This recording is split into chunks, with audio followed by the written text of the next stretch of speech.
إن الحمد لله نحمده ونستعينه ونستغفره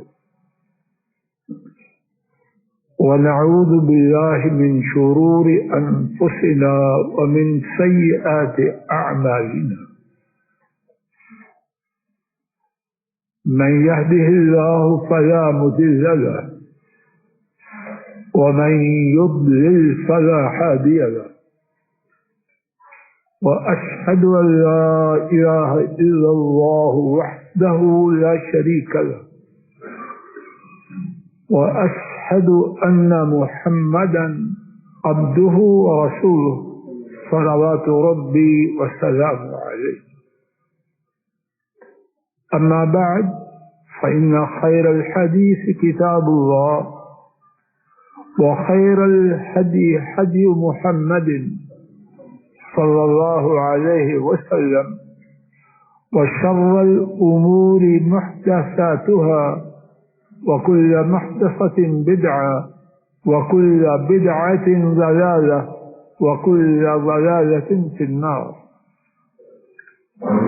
اللهم انفعنا بما علمتنا وعلمنا ما ينفعنا وزدنا علما.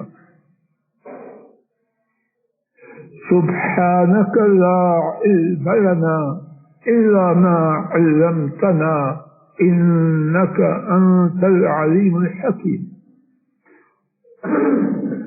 رب اشرح لي صدري ويسر لي أمري واحلل عقدة من لساني يفقهوا قولي.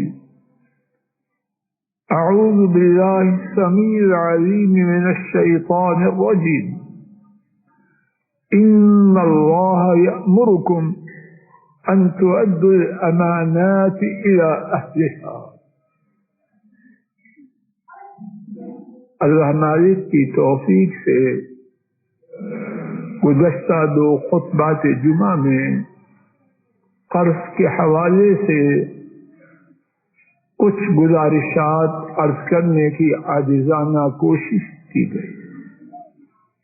آج کے خطبہ جمعہ میں بھی مولا کریم کے فضل و کرم سے قرض ہی کے حوالے سے کچھ بات کہنے کا ارادہ لے کے آیا. اللہ بات کا کہنا اور سننا کہنے اور سننے والوں کے لیے خیر، برکت اور سعادت کا سبب بنے. قرض کے حوالے سے آج کے خطبہ جمعہ میں جو بات اللہ کی توفیق سے کہنا ہے وہ یہ ہے کہ قرض کی ادائیگی رب کریم نے اس کا حکم دیا ہے. نبی کریم صلی اللہ علیہ وسلم نے متعدد احادیث شریفہ میں اس کی ادائیگی کی تاکید فرمائی ہے. اس کو اچھے طریقے سے ادا کرنے کے فضائل اور اس میں ٹال مٹول کرنے کے نقصانات کو واضح فرمایا. آئیے چند ایک باتیں اللہ مالک کی توفیق سے ایک ایک کر کے سننے سمجھنے کی عاجزانہ کوشش کرتے ہیں. پہلی بات سورہ النساء آیت شریفہ نمبر 58. اللہ مالک نے حکم دیا اور اس حکم کو خود ہی بیان کیا. ان اللہ یأمرکم ان تؤدوا الامانات الى اہلها. یقیناً اللہ تعالی حکم دیتے کہ امانتوں کو واپس کرو ان کو جن کی وہ امانتیں ہیں. یقیناً اللہ تعالی نے حکم دیا کہ امانتوں کو ان کے مالکوں کے حوالے کرو. میرے پاس جو قرض ہے کس کا ہے؟ میرا ہے. کسی کی امانت ہے تو اللہ تعالیٰ خود فرما رہے ہیں یقیناً اللہ تعالیٰ نے حکم دیا ہے کہ جن کی امانت ہے ان کو واپس کی جائے. اب جو قرض کی ادائیگی میں تاخیر کرتا ہے، اس کو ادا کرنے میں ٹال مٹول کرتا ہے، وہ اللہ تعالیٰ کے حکم کو مان رہا ہے یا معاذ اللہ رد کر رہا ہے. اور اللہ تعالیٰ کے حکم کو ٹالنے والا، نہ ماننے والا اور رد کرنے والا، اس کی خیر ہوگی تو کہاں سے؟ دوسری بات، ہمارے نبی کریم صلی اللہ علیہ وسلم نے امت کو اچھے لوگوں کی، بہترین لوگوں کی صفات سے آگاہ فرمایا. اللہ تعالیٰ کہنے اور سننے والوں کو اچھے لوگوں میں اپنی رحمت سے شامل فرمائے. اور صرف دعا کا کرنا کافی نہیں، اس کے لیے کوشش بھی کرنا. آئیے اچھے لوگوں کی صفات میں سے ایک صفت جسے نبی کریم صلی اللہ علیہ وسلم نے خود بیان فرمایا، امام مسلم رحمہ اللہ حضرت ابو رافع رضی اللہ تعالی عنہ سے روایت کرتے، نبی کریم صلی اللہ علیہ وسلم نے فرمایا، ان خیار الناس احسنهم قضاء، یقیناً بہترین لوگ. حدیث شریف کا ترجمہ مکمل سننے سے پہلے میں اپنے آپ سے پوچھیں، کیا میں اور آپ اچھے بہترین لوگوں میں شامل ہونا چاہتے ہیں کہ نہیں؟ جواب دیجیے. خان صاحب جی، کون ہے جو نہیں چاہتا؟ ہاتھ کھڑا کرنے صاحب. وہ چاہتا ہے کہ بہترین لوگوں میں شامل نہ ہو. نہیں چاہتے کہ یہ اس اعزاز سے محروم رہے. بس کچھ کرنا بھی ہے کہ نہیں؟ بہترین لوگوں کی خوبیاں جو نبی کریم صلی اللہ علیہ وسلم نے بیان فرمائی ہیں ان کو لینے کی کوشش کرنا. تو ان خوبیوں میں سے ایک، ان خیار الناس احسنهم قضاء، یقیناً بہترین لوگ. کیا خوبیاں ہیں ان کی؟ کیا ہے ان میں؟ ادائیگی میں سارے لوگوں میں سے سب سے اچھے. اللہ اکبر. ہم کیا ہیں اور کیا کر رہے ہیں؟ قرض کی ادائیگی کرنی ہے، اب لینے والا آیا، پھوپھی صاحبہ بیمار ہو گئی. قرض کی ادائیگی کا وقت آیا، اوہو میری خالہ جی وفات پا گئی. کس کس کا جنازہ پڑھاتا ہے اور کس کس کو کہتے بڑا سخت بیماری آ گئی، ہسپتال میں داخل. کہاں ہسپتال ہے؟ خیالات میں. کتنے خاندان کے لوگوں کو بیمار کرتا ہے، کتنوں کو مارتا ہے. سب جھوٹی کہانی ہے. ایسے کہ ہے بات کر دے. جتنی کارروائیاں ہیں، پہلی بات تو یہ ہے کہ لوگوں کی اکثریت نہیں مانتی. لینے والا کہتا پھنس چکا ہوں، سن رہا ہوں، اب کیا کرو؟ تو اللہ سے کوئی بات چھپا سکتا ہے؟ یہ بہترین لوگوں میں سے نہیں، کچھ اور لوگوں میں. آج کے خطبہ جمعہ کی اسی بارے میں تیسری بات، نبی کریم صلی اللہ علیہ وسلم نے ان لوگوں کے بارے میں خبر دی ہے. میرے ساتھ توجہ فرمائیں، حضرات و خواتین، ان لوگوں کے بارے میں خبر دی ہے جن سے محبت عرش والے کا۔ یہ چھوٹی بات ہے، یہ بہت بڑی۔ ایک یہ ہے کہ میں آپ عرش والے سے محبت کروں، یہ بھی بہت بڑی بات ہے، بہت بڑی بات۔ لیکن اس سے دور بڑی بات کیا ہے کہ عرش والے کسی بندے کو اپنا محبوب بنائے۔ تو کیا میں فضل الہی اور آپ اللہ کا محبوب بننا چاہتے ہیں؟ بولیے۔ بس چاہتے ہیں کہنا تو کافی نہیں، محبوب بننے کے لیے جو صفات کتاب و سنت میں بتلائی گئی ہیں ان کو لینے کے لیے جدوجہد کریں۔ اور ان میں سے ہمارے خطبہ سے متعلق بات سماعت فرمائیے۔ امام ترمذی اور امام حاکم اور رحمہم اللہ روایت کرتے ہیں، حضرت ابو ہریرہ رضی اللہ تعالی عنہ نے روایت کیا، نبی کریم صلی اللہ علیہ وسلم نے فرمایا، ان اللہ تعالی يحب سمح البيع وسمح الشراء وسمح القضاء او كما قال صلوات ربي وسلام عليه۔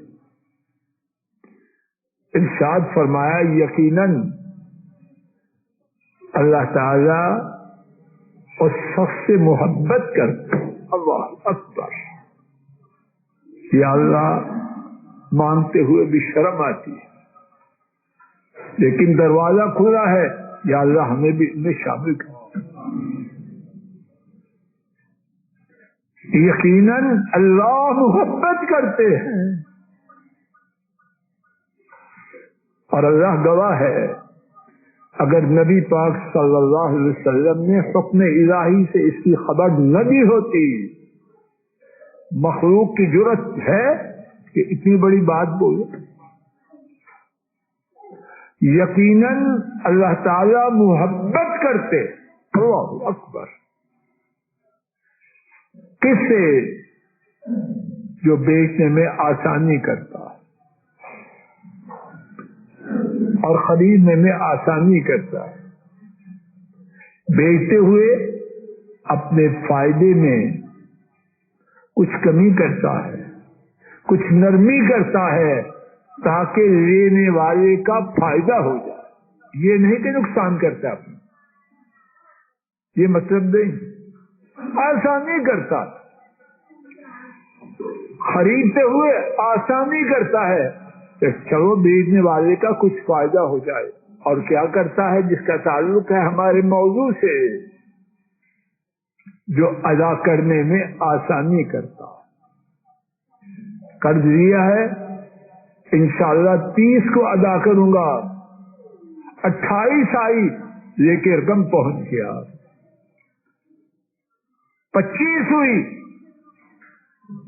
فون کر رہا ہے، پیسے تیار ہیں، آؤ لے جاؤ، ماشاءاللہ تبارک۔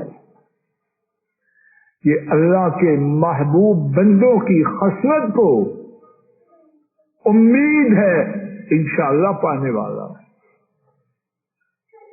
اب 30 آئی، فون ہی نہیں اٹھا رہا، اور اگر غلطی سے کسی ملازم نے، سیکریٹری نے، گھر والے نے اٹھا لیا، کیا دو، بیمار ہیں، مرے پڑے، جنازے کی تیاری کرو۔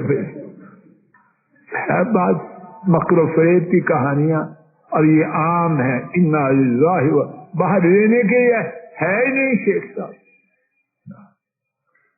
یہ کہانی اللہ کے محبوبوں میں نہیں بلکہ اللہ کے ناپسندیدہ لوگوں میں شامل کروا۔ آج کے خطبہ کا چوتھا نقطہ، ان عمدہ باتوں کے ساتھ، باتیں ساری عمدہ ہیں، ان عمدہ نتائج کے ساتھ اسی بات کا دوسرا پہلو بھی ہے، وہ شخص جو اچھا دینے کی بجائے بر وقت بھی نہیں دیتا بلکہ ٹال مٹول کرتا اور سمجھتا میں بڑا فن کار ہوں، بڑا کاریگر ہوں، کیسے ڈالا؟ اب سنیے اس کا انجام۔ امام بخاری حضرت ابو ہریرہ رضی اللہ تعالی عنہ سے روایت کرتے ہیں، ہمارے نبی کریم صلی اللہ علیہ وسلم نے فرمایا، خوب توجہ کروں میں اور آپ سب، مثل الغنی ظلم، اور میں اپنے اور آپ سب کے سمجھانے کی بغیر کسی تکلف کے کہہ رہا ہوں، اللہ مجھے آپ کو قرض سے بچائے، اور اگر لے لیں حضرات و خواتین اللہ کے لیے ہم سب توجہ کریں۔ پہلی بات یہ ہے اللہ نے قرض سے بچائے، لے لیں تو یاد رکھوں میں اور آپ سب، معاملہ صرف قرض دینے والے سے نہیں، جبار و قہار رب سے۔ جتنی چالاکی کریں، پہلی بات تو یہ زمین والے بھی نہیں مانتے، پھنسا ہے دے کے وہ الگ بات ہے، عام طور پر حقیقت سمجھ میں آتی ہے، اور نہ بھی آئے عرش والے سے کوئی بات مخفی ہے، اس سے کوئی بات چھپی ہوئی ہے تو چلاکی کہے کی۔ سنیے حدیث شریف کا ترجمہ، مثل الغنی ظلم، جو بندہ غنی ہے اس کا ٹال مٹول کرنا ظلم۔ ایک یہ ہے کہ حقیقتاً ہے ہی نہیں، اس کا معاملہ جدا ہے، وہ الگ موضوع ہے، اور وہ آج کی گفتگو کا موضوع نہیں، لیکن ہے پھر نہیں دے رہا۔ اور عام طور پر جو بات سمجھ اور مشاہدہ میں آتی ہے پیسے، کہتے نہیں آئیں گے تو پھر دوں گا، یہ تیرے کفن کے لیے جو تیرے پاس موجود ہے۔ کسی سے سودا لیا ہے، وعدہ ہے 2 ماہ بعد دوں گا، اب اندر اچھی خاصی رقم ہے تو کس چیز کا انتظار ہے؟ اس کا سودا بکے گا، اس کی رقم آئے گی تو پھر دوں۔ یہ کہانی 100% غلط ہے۔ اس نے تجھے پیسے دیے، سودا بک گا تو پھر دینا، بکے نہ بکے اس کا کیا تعلق ہے؟ یہ ہے مثل الغنی، غنی ہے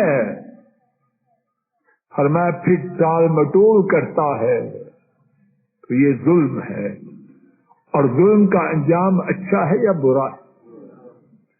حافظ ابن حجر رحمہ اللہ اس حدیث کی شرح میں لکھتے ہیں، توجہ فرمائیے۔ ظلم کہہ کے جی صاحب جی بات ختم نہیں ہوئی، اس کے آثار کیا ہیں؟ جمہور علماء کا موقف یہ ہے کہ جو شخص غنی ہونے کے باوجود ٹال مٹول کرتا ہے وہ فاسق ہے۔ اب اس کا نام اسلامی شریعت میں کیا ہے؟ فاسق۔ اور جو فاسق ہے اسلامی عدالتیں ان میں اس کی حیثیت کیا ہوگی؟ گواہی دینے کے لیے جائے گا، واپس کر دیا جائے، چلے جاؤ تم فاسق ہو۔ کیوں؟ کہ تم نے قرض کی ادائیگی میں باوجود طاقت کے ٹال مٹول کی، تمہارے لیے عدالت کا دروازہ بند ہے، یہاں گواہی دینے کے لیے تشریف نہ لا۔ کو معاملہ چھوٹا. آئیے اس سے آگے چلیے. نقطہ نمبر 5.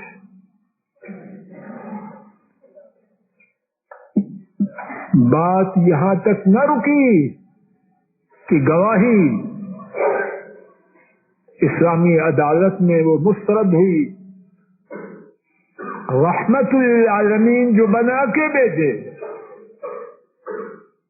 جو ہمارے نبی کریم صلی اللہ علیہ وسلم سراپا رحمت تھے، مجسمہ شفقت تھے، ان کا طریقہ مبارک کیا تھا؟ وہ شخص جس کے ذمہ قرض ہوتا اور وہ ادا نہ کرتا، اس کی نماز جنازہ کا وقت ہوتا تو کیا آپ کا اس کے ساتھ معاملہ ہوتا؟ اور اگر صرف ایک یہی بات ہوتی تو قرض کی ادائیگی پر ابھارنے کے لیے بہت کافی. آئیے امام مسلم رحمہ اللہ کی روایت کردہ حدیث کے حوالے سے اس بات کو سماعت فرمائی. حضرت ابو ہریرہ رضی اللہ تعالی عنہ اس کے راوی ہیں. فوت شدہ شخص کو لایا جاتا اور اس پر قرض ہوتا. حضرت صلی اللہ علیہ وسلم سوال فرماتے، هل ترک لدینہ قضاء، اس سے قرض لیا، مجھے بتلاؤ اپنے قرض کی ادائیگی کا سامان چھوڑ گیا ہے؟ قرض لیا، ادائیگی کا بندوبست ہے؟ فَإِنْ حُدِّثَ أَنَّهُ تَرَكَ وَفَاءً صَلَّى عَلَيْهِ، اگر صحابہ خبر دیتے ہاں قرض کی ادائیگی کے لیے اپنے طریقہ میں، اپنے چھوڑے ہوئے مال میں وہ چھوڑ گیا ہے کہ اس کا قرض ادا ہوگا، صلی علیہ، آپ اس کی نماز جنازہ پڑھا دیں. وَإِذَا قَالَ صَلُّوا عَلَى صَاحِبِكُمْ، اگر کہتے قرض تو لیا مگر قرض کی ادائیگی کے لیے کچھ نہیں چھوڑا، تو آپ حکم دیتے اپنے ساتھی کا نماز جنازہ پڑھا دو. میں محمد کریم اس کی نماز جنازہ نہیں پڑھاؤں. حضرات و خواتین، معاملہ بہت ہی سنگین ہے، آسان نہیں. لیا اور کھا گئے. آئیے آگے چلیں. نمبر 6، قرض لوگوں کا لینا اور بغیر ادائیگی کے لیے چلے جانا. کیا کرے گا؟ روز قیامت نیکیوں کو کھا جائے. دنیا میں کی ہوئی نیکیاں اس کے کام نہ آئیں گی. نمازیں، روزے، زکوٰۃ، حج کہاں جائیں گے؟ سماعت فرمائی حدیث شریف. امام ابن ماجہ حضرت ابن عمر رضی اللہ تعالی عنہما سے روایت کرتے ہیں، من مات،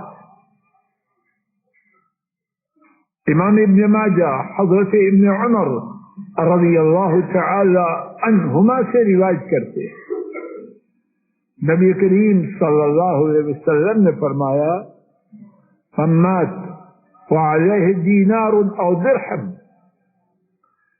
قضی من حسناته ليس ثم دینار ولا درہم او كما قال صلوات ربی وسلام علیہ. ارشاد فرمایا، جو شخص مرا اس کے ذمہ دینار و درہم ہیں، تو کیا ہوگا؟ اس کی نیکیوں سے لوگوں کے دینار اور درہم ادا کیے جائیں۔ فرمایا وہاں دینار و درہم تو نہیں،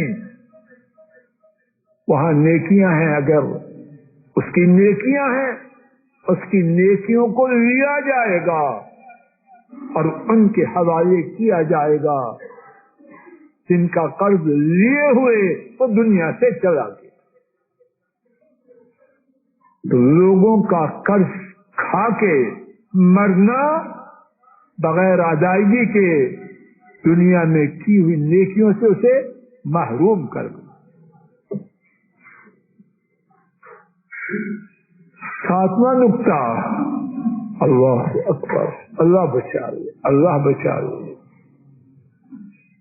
قرض لیا، دنیا میں ادا نہ کیا، بہت بڑا اپنے خیال میں نیک بنتا ہے، جنت میں جائے گا۔ آئیے اس بارے میں ایک حدیث شریف اب سماعت فرمائیے، باقی گفتگو اللہ توفیق دے، عافیت فرمائے تو آئندہ خطبہ جمعہ میں اس کو مکمل کرنے کی عاجزانہ کوشش کی جائے۔ حضرات ائمہ ترمذی، ابن ماجہ اور حاکم نے حضرت ابو ہریرہ رضی اللہ تعالی عنہ سے روایت کیا، نبی کریم صلی اللہ علیہ وسلم نے فرمایا نفس المؤمن معلقۃ حتی یقضى دینہ، ایماندار کی جان، یہ کافر کی بات نہیں، منافق کی نہیں، کس کی بات ہے بولیے؟ گواہی ہے کہ ہے ایماندار، لیکن کیا ہے وہ سماعت فرمائے۔ ایماندار کی جان اس کے قرض کی وجہ سے لٹکائی جائے گی، روکی جائے گی، جنت میں نہ جائے گی۔ ایماندار ہے، مرا ہے ایمان سے، فرمائے ایماندار کی جان لٹکائی جائے گی، کس کی وجہ سے؟ اس کے قرض کی وجہ سے، یہاں تک کہ اس کے قرض کو ادا کیا جائے۔ لٹکا ہوا قرض جان کو لٹکوا دے گا، جنت میں جانے سے یہ لٹکا ہوا قرض رکوا دے گا۔ اللہ تعالیٰ اپنے فضل و کرم سے کہنے والے کو، سننے والے حضرات و خواتین کو قرض سے محفوظ رکھے، سلامتی۔ اللہ قرض کے قریب ہی نہ جانے، اور اگر لے لے تو تب تک موت نہ آئے جب تک کہ اللہ کی رحمت سے قرض سے فارغ نہ ہو جائیں۔ انشاءاللہ الرحمن آئندہ خطبہ جمعہ میں بھی قرض کے حوالے سے کچھ مزید باتیں عرض کرنے کی عاجزانہ کوشش کی جائے گی۔ وآخر دعوانا ان الحمد للہ رب العالمین۔ الحمد للہ نحمده ونستعینه ونستغفره ونعوذ باللہ من شرور انفسنا ومن سیئات اعمالنا، من يهده الله فلا مضل له ومن يضلل فلا هادي له، وأشهد أن لا إله إلا الله وحده لا شريك له، وأشهد أن محمدا عبده ورسوله صلوات ربي وسلامه عليه۔ آج کے خطبہ جمعہ میں اللہ مالک کی توفیق سے قرض کی ادائیگی کے حوالے سے کچھ باتیں عرض کی گئیں کہ اللہ مالک نے امانتوں والوں کو واپس کرنے کا حکم دیا ہے۔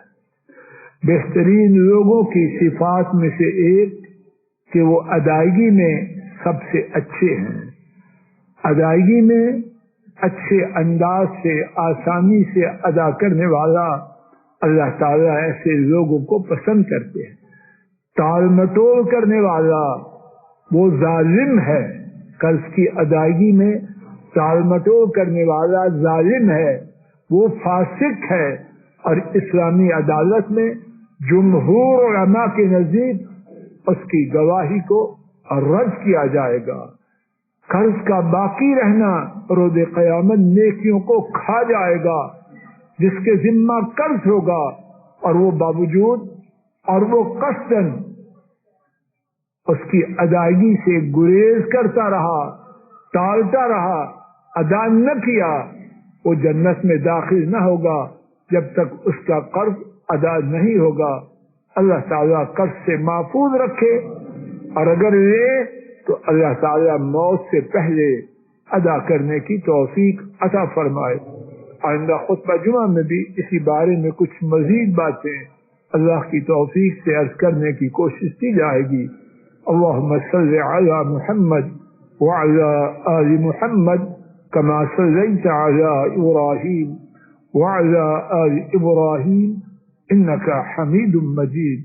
اللہم بارک علی محمد وعلی آل محمد کما بارکت علی ابراہیم وعلى آل إبراهيم إنك حميد مجيد۔ ربنا آتنا في الدنيا حسنة وفي الآخرة حسنة وقنا عذاب النار۔ سبحان ربك رب العزة عما يصفون وسلام على المرسلين والحمد لله رب العالمين۔